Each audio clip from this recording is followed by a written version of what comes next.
Hi hello నమస్తే. Welcome to our YouTube channel Jai Prajarajyam 2029. మీరు కనుక మన ఛానల్ ఇంకా సబ్స్క్రైబ్ చేయనట్లయితే దయచేసి వెంటనే సబ్స్క్రైబ్ చేయండి.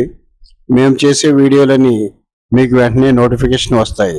Rohit Sharma team India captain, star batsmen. అంతేకాదు ఇండియన్ కెప్టెన్లలో ఎవరికీ లేని ఘనతను రోహిత్ సాధించాడు. తాను కెప్టెన్ అయ్యాక వచ్చిన అన్ని ఫార్మాట్ల ఛాంపియన్షిప్ ఫైనల్స్ కి తన జట్టును తీసుకెళ్లగలిగిన ఒకే ఒక్క కెప్టెన్ రోహిత్ శర్మ మాత్రమే. Test championship finals, one day world cup finals కి ఇండియా టీం ని చేర్చిన రోహిత్ ఇప్పుడు T20 వరల్డ్ కప్ ఫైనల్స్ కూడా తీసుకొచ్చాడు.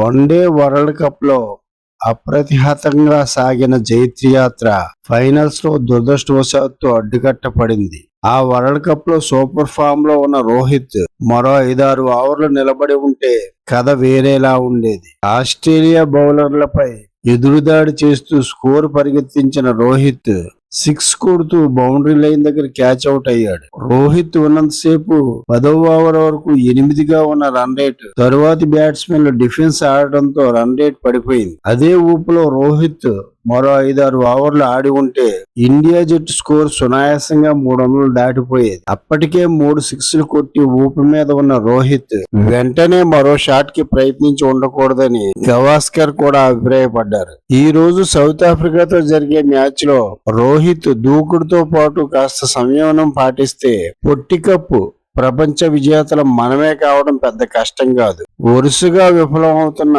శివన్ దూబేని తప్పించి అతని స్థానంలో యశస్వి జైస్వాల్ ని తీసుకురావాలి. రోహిత్ యశస్వితో కలిసి ఓపెనింగ్ కి వచ్చి కోహ్లీని ఫస్ట్ డౌన్ లో దింపాలి. అలా చేస్తే ఇండియా బ్యాటింగ్ లైనప్ మరింత బలంగా తయారవుతుంది. బుమ్రా, హర్షదీప్, కుల్దీప్ యాదవ్, అక్షర్ పటేళ్లతో కూడిన భారత బౌలింగ్ దళం పటిష్టంగానే ఉన్న సంగతి తెలిసిందే. బ్యాటింగ్ కూడా బలోపేతమైతే చాలు. రోహిత్ ఫామ్ కంటిన్యూ అయ్యి కోహ్లీ ఫామ్ లోకి వస్తే T20 రెండో ప్రపంచ కప్ మన సొంతం కావడం కష్టం కాదు. కోహ్లీ కూడా రోహిత్ మాటలను నిజం చేస్తూ ఈ రోజు పరుగుల వరద పారిస్తే భారత్ కు తిరిగే ఉండదు. ఈ వీడియో కనుక మీకు నచ్చినట్లయితే లైక్ చేయండి, షేర్ చేయండి. మన జై ప్రజారాజ్యం 2029 యూట్యూబ్ ఛానల్ని సబ్స్క్రైబ్ చేయండి. Thank you one and all.